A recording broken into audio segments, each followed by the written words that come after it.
നമസ്കാരം. നമസ്കാരം. നന്ദകുമാർ മറ്റേ പമ്പ സംഗമം കഴിഞ്ഞ് പന്തളമൊക്കെ കഴിഞ്ഞിട്ടാണ് വരുന്നത്. തീർച്ചയായിട്ടും ഈ രണ്ടും തമ്മിലുള്ള വ്യത്യാസം എന്താണ്? അടിസ്ഥാനപരമായിട്ടുള്ള വ്യത്യാസം പമ്പയെ പശ്ചാത്തലമാക്കിക്കൊണ്ട് നടന്നതൊരു വലിയ കാപട്യമാണ്. കുറച്ച് കാപട്ടികന്മാർ ഒരുമിച്ച് കൂടി നടത്തിയ, സാധാരണ നമ്മുടെ ഭാഷയിൽ പറഞ്ഞ ഒരു പൊറാട്ട് നാടകമാണ് അവിടെ നടന്നത്. അവിശ്വാസികൾ വേഷം കെട്ടി തങ്ങൾ വിശ്വാസികളാണ് എന്ന് തെളിയിക്കാൻ നടത്തിയ വളരെ ദുർബലമായ ഒരു പരാജിത സംരംഭമാണ് അവിടെ നടന്നത്. അയ്യപ്പനെ വിറ്റ് കാശാക്കാനുള്ള ഒരു പരിശ്രമം. ക്ഷേത്രദർശനത്തിന് വേണ്ടി പ്രത്യേകിച്ച് കാനനവാസിയായിട്ടുള്ള അയ്യപ്പനെ ദർശിക്കാൻ പോകുന്നതിന് ചില വിധികളുണ്ട്. അതിലേറ്റവും പ്രധാനമാണ് വ്രതശുദ്ധി എന്ന് പറയുന്നത്. 41 ദിവസത്തെ കഠിനവ്രതമെടുത്ത് നഗ്നപാതരായിട്ട് ശരണം വിളിച്ച് പോയി നടത്തുന്ന എല്ലാ കഷ്ടതകളും സഹിച്ചു പോകാൻ തയ്യാറുള്ള അയ്യപ്പ ഭക്തന്മാരുടെ ഇടമാണ്. അതാണ് ഭൂതനാഥോപാഖ്യാനത്തിലും അയ്യപ്പ ഗീതയിലുമൊക്കെ അയ്യപ്പൻ തന്നെ പറഞ്ഞു വെച്ചിട്ടുള്ള വിധി അതാണ്. അങ്ങനെ വേണം ശബരിമലയിൽ പോകാനെന്നാണ്. അതിൻ്റെ സ്ഥാനത്ത് അവിടെ ഒരു ലക്ഷറി ടൂറിസ്റ്റ് കേന്ദ്രമാക്കാനും അതിൻ്റെ പേരിൽ വൻകിട മുതലാളിമാരിൽ നിന്ന് കോടികൾ പറ്റാനും വേണ്ടി നടത്തിയ ഒരു നിക്ഷേപക സംഗമമാണ്. അതാണ് കർമ്മപദ്ധതി. അത് വളരെ കൃത്യമാണ്. അതിനൊരു ഭക്തിയുടെയും വിശ്വാസത്തിൻ്റെയും ഒക്കെ ഒരു പരിവേഷമിടാൻ നടത്തിയൊരു ദുർബല പരിശ്രമം. അത് പൊളിഞ്ഞു പാളീസായി. ഞാൻ പൊളിഞ്ഞു എന്ന് പറയുന്നത് അവിടെ എത്തിച്ചേർന്ന ആളുകളുടെ എണ്ണക്കുറവിനെക്കുറിച്ച് മാത്രമല്ല. എണ്ണം വളരെ ദുർബലമായിരുന്നു, അതെല്ലാവരും മനസ്സിലാക്കിയതാണ്. അല്ല, അതിലൊരു വിജയമാണെന്ന് അവരവകാശപ്പെടുന്നത് എന്താണെന്ന് വെച്ചാൽ NSSൻ്റെയും SNDPയുടെയും KPMSൻ്റെയും ഒക്കെ പിന്തുണ അതിൻ്റെ കൂടെ ഉണ്ടായിരുന്നു എന്നുള്ളത് കൊണ്ടാണ്. അത് NSSൻ്റെ പിന്തുണ എന്നെങ്ങനെയാണ് പറയുക? കേരളത്തിലെ NSSും SNDPയും KPMSും പിന്തുണ കൊടുത്തൊരു പരിപാടിയാണ് എങ്കിൽ അതിൻ്റെ നേതൃത്വത്തിൽപ്പെട്ട ആരൊക്കെ അവിടെ വന്നു എന്നുള്ളത് സത്യമാണ്. അണികൾ എവിടെയാണ് വന്നത്? NSS എന്ന് പറയുന്ന സംഘടന, SNDP എന്ന് പറയുന്ന സംഘടന, KPMS എന്ന് പറയുന്ന സംഘടനയ്ക്ക് ഇത്രയേറെ വേരോട്ടമുള്ള കേരളത്തിൽ അതിൻ്റെ നേതൃത്വത്തിലുള്ള ആളുകൾ വന്നാൽ, അല്ലെങ്കിൽ അവർ മനസ്സുകൊണ്ട് പൂർണ്ണ മനസ്സോടുകൂടി ഇതിനെ പിന്തുണയ്ക്കാൻ ആഹ്വാനം ചെയ്താൽ ചുരുങ്ങിയ പക്ഷം ഒരു 1000 പേരെങ്കിലും വരേണ്ടതല്ലേ അവിടെ? 1000 ഞാൻ പറയുകയാണ്, 1000 അല്ല. എത്രയാണ് കരയോഗങ്ങളുള്ളത്, എത്രയാണ് SNDP ശാഖായോഗങ്ങളുള്ളത്? വളരെ വ്യക്തമാണ്. അണികൾ, യഥാർത്ഥ വിശ്വാസികൾ അതിനെ ബഹിഷ്കരിച്ചു. ഈ കാപട്യം മനസ്സിലാക്കി അവർ ബഹിഷ്കരിക്കുക ചെയ്തത്. നേതൃത്വം എന്തുകൊണ്ട് വന്നു എന്നുള്ളതിനെക്കുറിച്ചുള്ള ചർച്ച എന്നെപ്പോലെ ഒരാൾ നടത്തേണ്ടതല്ല. അത് ഇവിടുത്തെ ജനങ്ങൾ മനസ്സിലാക്കിയിട്ടുണ്ട്. എന്തുകൊണ്ടാണ് പൊടുന്നനെ ഈ ഒരു മലക്കം മറിച്ചിലുണ്ടായത്? ചില ആൾക്കാർ നേതൃത്വം മുഖ്യമന്ത്രിയുടെ കാറിൽ തന്നെയാണ് വന്നത് മാത്രമല്ല, സത്യത്തിൽ അദ്ദേഹത്തിൻ്റെ ഒരു പ്രസ്താവന ഇപ്പോൾ മുഖ്യമന്ത്രിയെ വല്ലാതെ ഷൽഗവ്യത്തിലാക്കിയിരിക്കുകയാണ്, വലിയ പ്രശ്നത്തിൽ. കാരണം അദ്ദേഹം ഭക്തനാണെന്ന് പ്രഖ്യാപിച്ചു. കാലങ്ങളായിട്ട് ഈശ്വര നിഷേധം മാത്രം പറഞ്ഞു വളർന്നു വന്നൊരു പാർട്ടിയിലേക്ക് ഒറ്റയടിക്ക് അതിൻ്റെ അത്യുന്നതനായ നേതാവ് ഭക്തനാണ് എന്ന് വരുന്നത് അദ്ദേഹം പല ഉത്തരങ്ങളും പല ചോദ്യങ്ങൾക്കും ഉത്തരം പറയേണ്ട ബാധ്യതയിലേക്ക് അദ്ദേഹത്തെ നയിച്ചിരിക്കുകയാണ്. MA എളമരം കരീമും അത് തള്ളി. ഇത് തള്ളേണ്ടതാരാണ്? ഇപ്പം രാമേന്ദ്രൻ സാർ ഇന്നതാണെന്ന് പറഞ്ഞാൽ ഞാനല്ലല്ലോ മറുപടി പറയേണ്ടതാണോ ഇല്ലയോ എന്ന്. രാമേന്ദ്രൻ സാറാണ് പറയേണ്ടത്, ഞാനാണോ ഇല്ലയോ എന്ന്. അത് പറയാനുള്ള ധൈര്യം ഇല്ല താനും.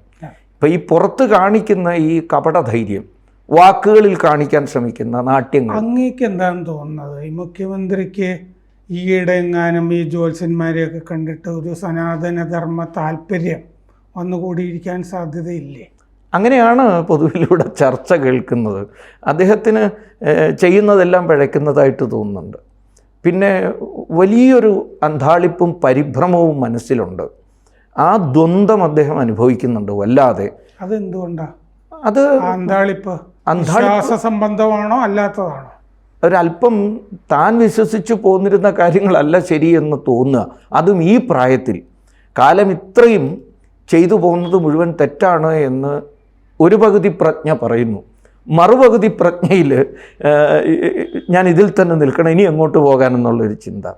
ഈ കൂട്ടത്തിൽ കുറച്ചൊക്കെ സ്വയംകൃത അനർത്ഥങ്ങൾ പലതുമുണ്ട്, കുടുംബം തൊട്ട് എല്ലായിടത്തും. അതിൻ്റെ ഫലമായിട്ട് അദ്ദേഹം ഈ ഒരു വലിയ അന്താളിപ്പ് അദ്ദേഹം അനുഭവിക്കുകയാണ്. അപ്പോൾ ഒരു ബൂർഷ്വാ മാർക്സിസ്റ്റിന് ജീവിത സായാഹ്നത്തിൽ സ്വാഭാവികമായി തോന്നാവുന്ന അതാണ് ഈ സ്വർഗം തുടങ്ങിയ ആഗ്രഹങ്ങൾ വന്നിരിക്കുന്നു എന്ന് വേണം കരുതാൻ. അതിൻ്റെ പേരിലാണ് ഇനി എവിടെ ആശ്രയം? അതുകൊണ്ട് രഹസ്യദൂതന്മാരെ ജ്യോത്സ്യന്മാരെടുത്ത് അയക്കുക, ജ്യോത്സ്യന്മാർ കാര്യങ്ങൾ നോക്കിയിട്ട് പറയുക, അയ്യപ്പ കോപമുണ്ടെന്നും ഭക്തന്മാരുടെ ശാപമുണ്ടെന്നും ഒക്കെ ജ്യോത്സ്യന്മാർ പറഞ്ഞു എന്നൊക്കെയാണ് കേൾക്കുന്നത്. അപ്പോൾ അതിനുവേണ്ടി എന്തെങ്കിലും ചെയ്തേ മതിയാവും. എന്നാൽ ചെയ്യേണ്ടതുപോലെ ചെയ്യാനും പറ്റുന്നില്ല. അത് അദ്ദേഹത്തിൻ്റെ പ്രത്യയശാസ്ത്ര പ്രതിബദ്ധത എന്ന് പറയുന്ന കാര്യം ഉണ്ടോ ഇല്ലയോ എന്നുള്ളത് മറ്റൊരു വസ്തുത. അത് അദ്ദേഹത്തെ പിന്നോട്ട് വലിക്കുന്നു. ഇതൊരു വല്ലാത്ത ഒരു മനുഷ്യന് സംഭവിക്കാവുന്ന തകർച്ചയുടെ ഏറ്റവും വലിയ ഒരു തലത്തിലാണ് അദ്ദേഹം എത്തി നിൽക്കുന്നത്. അത് അദ്ദേഹത്തിൻ്റെ ശരീരഭാഷയും വ്യക്തമാക്കുകയാണ്. ഇപ്പോൾ അവിടെ നടത്തിയ ആ വായന, പ്രസംഗമൊന്നല്ലല്ലോ അതിന് പറയേണ്ടത്, ആരോ എഴുതി കൊടുത്തത്, വായിക്കുന്നതിൽ പോലും സംഭവിച്ച കാര്യങ്ങൾ പറയേണ്ടതാണോ പറഞ്ഞത്, പറയേണ്ട വിധത്തിലാണോ പറഞ്ഞത്. ഇപ്പോൾ ഗീതയൊക്കെ ഉദ്ധരിക്കാൻ തയ്യാറായി അദ്ദേഹം. ഇപ്പോൾ ഭഗവത്ഗീത ഉൾപ്പെടുന്ന ഭാരതീയ സനാതന ധർമ്മത്തിൻ്റെ അടിസ്ഥാന ഗ്രന്ഥങ്ങൾ മുഴുവൻ അന്ധവിശ്വാസം പ്രചരിപ്പിക്കുന്ന ഗ്രന്ഥങ്ങളാണ് എന്ന് പറഞ്ഞു പഠിച്ച കൗമാര യൗവനങ്ങൾ കഴിഞ്ഞ് മധ്യകാലവും കഴിഞ്ഞിട്ട് ഇപ്പോൾ വന്നിട്ട് ഗീതയെ സ്വീകരിക്കേണ്ടി വരിക. ഗീതയിൽ ഈ പ്രശ്നം നേരത്തെ ഉണ്ടെന്ന് തോന്നുന്നു. കാരണം മാർപ്പാപ്പയ്ക്ക് നായനാർ കൊണ്ടുപോയി കൊടുത്തത് ഭഗവത്ഗീതയാണ്. അതേ പറ്റുള്ളൂല്ലോ സാറേ. ഇപ്പോൾ ഭാരതത്തെ പ്രതിനിധീകരിക്കുകയാണല്ലോ. ഇപ്പോൾ മാർപ്പാപ്പയെ കാണാൻ വത്തിക്കാനിൽ പോകുന്ന ഒരു കേരളത്തിൻ്റെ മുഖ്യമന്ത്രിയോ കേരളീയനോ എന്താണ് കൊടുക്കേണ്ടത്? അവിടെ പോയിട്ട് അരിവാൾ ചുറ്റിക നക്ഷത്രം കൊടുക്കാൻ പറ്റുമോ? അല്ലെങ്കിൽ ഒരു ഗ്രന്ഥം കൊടുക്കുകയാണെങ്കിൽ അത് കാർൽ മാർക്സിൻ്റെ മാനിഫെസ്റ്റോയോ ക്യാപിറ്റലോ കൊടുക്കാൻ പറ്റുമോ? അവിടെ ബൈബിളാണെങ്കിൽ അവിടെ കുന്നുകൂടി ഇരിപ്പുണ്ട്, ആവശ്യം പോലെ ഇരിപ്പുണ്ട്. അപ്പോൾ ഭാരതീയതയെ പ്രതിനിധീകരിക്കുന്ന എന്താണ്? അവിടെയാണ് നമ്മളെല്ലാം പറയുന്നൊരു വസ്തുത. അടിസ്ഥാനപരമായി ഭാരതം ഹിന്ദുരാഷ്ട്രമാണ് എന്ന കൃത്യമായ പ്രഖ്യാപനമാണ് ഭഗവത്ഗീത കൊടുക്കുന്നതിലൂടെയും ഗീതോപദേശം നടത്തുന്ന ശ്രീകൃഷ്ണൻ്റെ പ്രതിമ കൊടുക്കുന്നതിലൂടെയൊക്കെ ഇവർ ചെയ്തിട്ടുള്ളത്. ഇത് EMS മുതലേ ചെയ്തു പോരുന്ന വസ്തുതയാണ്. അപ്പോൾ അതുകൊണ്ട് ഇതിൽ നിന്നെല്ലാം മനസ്സിലാവുന്നത്, മനഃശാസ്ത്രപരമായി തന്നെ നോക്കുമ്പോൾ ഇവർ അഭിമുഖീകരിക്കുന്നത് നേരത്തെ സാറ് തന്നെ പറഞ്ഞ വിധത്തിലുള്ള എന്നും ഭൗതികവാദികൾ ഇത്തരം കൃത്രിമമായിട്ടുള്ള വൈദേശിക പ്രത്യയശാസ്ത്രങ്ങൾ സ്വീകരിച്ച് വന്ന ജീവിത സായാഹ്നത്തിലേക്ക് എത്തുമ്പോൾ പിന്തിരിഞ്ഞ് നോക്കുമ്പോൾ ഒരു മഹാശൂന്യത, മുന്നിലും അതേപോലൊരു ശൂന്യത, അതിൽ വന്ന് പെട്ടിട്ടുള്ള ഒരു വലിയ പ്രശ്നമാണ്, ഒരു മാനസിക പ്രശ്നത്തിലാണ് ഇവരൊക്കെ. അതുകൊണ്ടാണ് ഇങ്ങനെ ഓരോന്ന് ചെയ്തു കൂട്ടുന്നത്. കഴിഞ്ഞ ദിവസം ഈ യെച്ചൂരിയുടെ ചരമവാർഷികം അവർ വേണ്ട രീതിയിൽ ആഘോഷിക്കുന്നില്ല എന്ന പാർട്ടിയിൽ തന്നെ ഒരു അഭിപ്രായമുണ്ട്. കാരണം യെച്ചൂരി വിരുദ്ധ ചേരിയിലാണല്ലോ ഇവരുടെയൊക്കെ. പക്ഷെ കഴിഞ്ഞ ദിവസം 2 ദിവസം മുമ്പ് ഇർഫാൻ ഹബീബ് അവിടെ വന്ന് ഈ വാർഷികത്തിന് പ്രസംഗിച്ചപ്പോഴാണ്, ഞാൻ സാധാരണഗതിയിൽ ചരിത്രമൊക്കെ നോക്കുന്നതാണ്, അദ്ദേഹം പറയുകയാണ് ഈ ഇന്ത്യ വിഭജനത്തിൻ്റെ സമയത്ത്, നമ്മുടെ സ്വാതന്ത്ര്യ വിഭജനത്തിൻ്റെ, പാകിസ്ഥാനും ഇന്ത്യയായിട്ട് വിഭജിക്കുന്ന സമയത്ത് പാർട്ടി ഒരു തീരുമാനമെടുത്തു അന്ന്. അതായത് പാർട്ടിയിലെ ഹിന്ദുക്കളായ ആളുകൾ കോൺഗ്രസിൽ ചേരുക, മുസ്ലിങ്ങളായ ആളുകൾ മുസ്ലിം ലീഗിൽ ചേരുക, ഇങ്ങനൊരു തീരുമാനമെടുത്തു.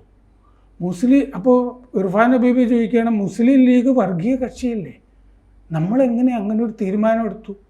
ഇത് തെറ്റാണെന്ന് നിങ്ങളെന്തുകൊണ്ട് പറയുന്നില്ല എന്ന്.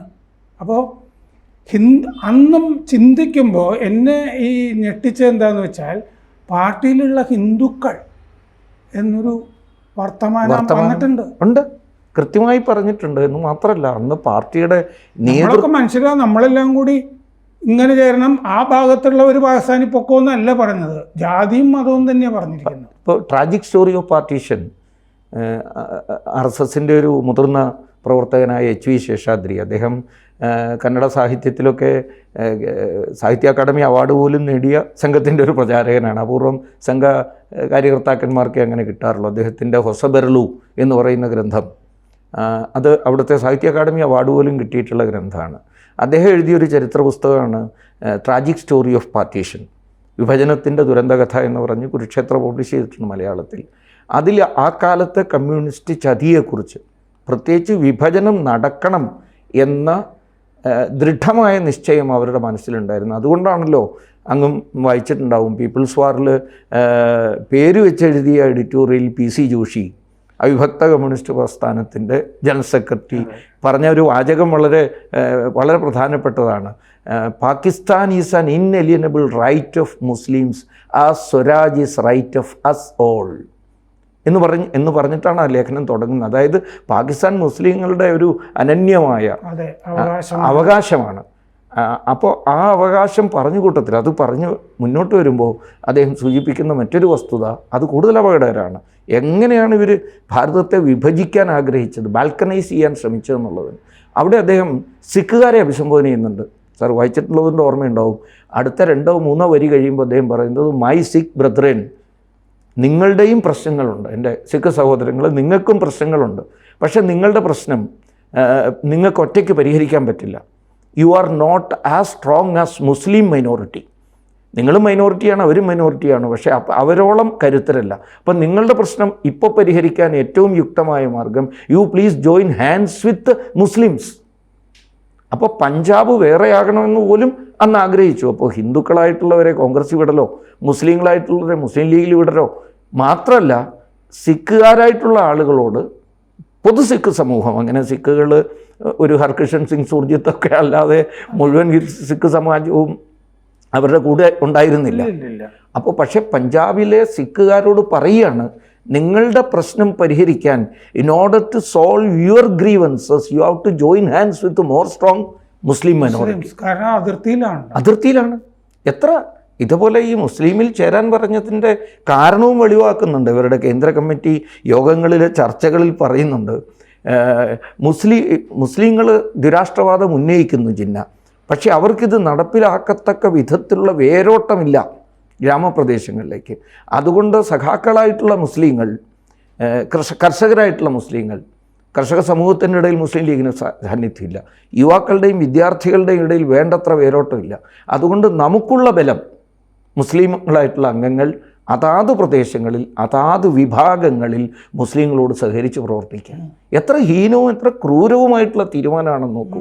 ഇത് ഞാനിപ്പോൾ ഇതിനെ കണക്ട് ചെയ്യാൻ ശ്രമിക്കുന്നത് 925 സ്റ്റാലിൻ്റെ ഒരു പ്രഖ്യാപനമുണ്ട്, സ്റ്റാലിൻ്റെ ഒരു പ്രസ്താവന തന്നെയുണ്ട്. അതായത് ഇപ്പം നടക്കുന്ന വലിയ പ്രചരണം ഭാരതം ഒന്നാണ്, അതിന് ശക്തി കിട്ടുന്നുമുണ്ട്, ഭാരതം ഒന്നാണ്, ഇന്ത്യ ഒന്നാണെന്നുള്ള മട്ടിലുള്ള പ്രചരണം. പക്ഷേ അത് ഏറെക്കാലം മുന്നോട്ട് പോവില്ല. എപ്പോഴാണോ ഒരു സാഹചര്യം മാറി വരുന്നത്, അപ്പോൾ ഇവിടുത്തെ ഭാഷയുടെ അടിസ്ഥാനത്തിലും വർഗത്തിൻ്റെ അടിസ്ഥാനത്തിലും സംസ്ഥാനത്തിൻ്റെ അടിസ്ഥാനത്തിലുമുള്ള ഭിന്നവാസനകൾ, വിഘടനവാസനകൾ സ്വാഭാവികമാണ്. അത് ഉയർന്നു വരികയും അതാണ് നമുക്ക് രംഗപ്രവേശം ചെയ്യാൻ പറ്റിയ സമയം. അതായത് ഭാരതത്തെ പ്ലീനത്തിലെടുത്ത പാസാക്കിയ പ്രമേയത്തിൽ പറയുന്നത് പോലെ 16 നാഷണാലിറ്റീസ്, പിന്നീട് സ്വയം നിർണയാവകാശം. അപ്പോൾ കമ്മ്യൂണിസ്റ്റ് പാർട്ടി ജന്മനാ തന്നെ ഒരു ഇത്രയും ഹീനമായ രാഷ്ട്രവിരുദ്ധ പ്രവർത്തനം നടത്തിയിരുന്നൊരു പ്രസ്ഥാനമാണ്. അതാണ് അവരുടെ രക്തത്തിൽ അലിഞ്ഞു ചേർന്നിട്ടുള്ളത്. ആശയപരമായി അവർ സ്വീകരിച്ചിട്ടുള്ള മാർഗം അതാണ്. അതിന്നിപ്പോൾ ഇർഫാൻ ഹബീബിനൊക്കെ തെറ്റായിട്ട് തോന്നുന്നത് ഇപ്പോഴല്ലാതെ തോന്നേണ്ടിയിരുന്നത്. പാദസാം നിജയം വാർന്നൊഴിഞ്ഞളവ് സേതുബന്ധന ഉദ്യോഗം എന്തടോ എന്ന് ചോദിക്കുന്നത് പോലെ, നളചരിതത്തിൽ ചോദിക്കുന്നത് പോലെ, വെള്ളം മുഴുവൻ ഒഴുകിപ്പോയതിന് ശേഷം പാലം കെട്ടിയിട്ട് എന്താ കാര്യമുള്ളത്? ജനങ്ങളുടെ മനസ്സിൽ, ഒരു വിഭാഗം ജനങ്ങളുടെ മനസ്സിലെങ്കിലും ഈ തെറ്റിദ്ധാരണ ശക്തിപ്പെടുത്തി വെച്ചിട്ടുള്ള കൂട്ടരാണ് ഇവർ. അതുപോലുള്ളൊരു പ്രയോഗമാണ് ഇപ്പോൾ ഈ ശബരിമലയുടെ പേരിലും നടത്താൻ ഇവർ ശ്രമിച്ചുകൊണ്ടിരിക്കുന്നത്. കൂടുതൽ വാർത്തകളും വിശേഷങ്ങളും നിങ്ങളിലേക്ക് എത്താൻ ABC മലയാളം സബ്സ്ക്രൈബ് ചെയ്യുക, ബെൽ ബട്ടണും അമർത്തുക.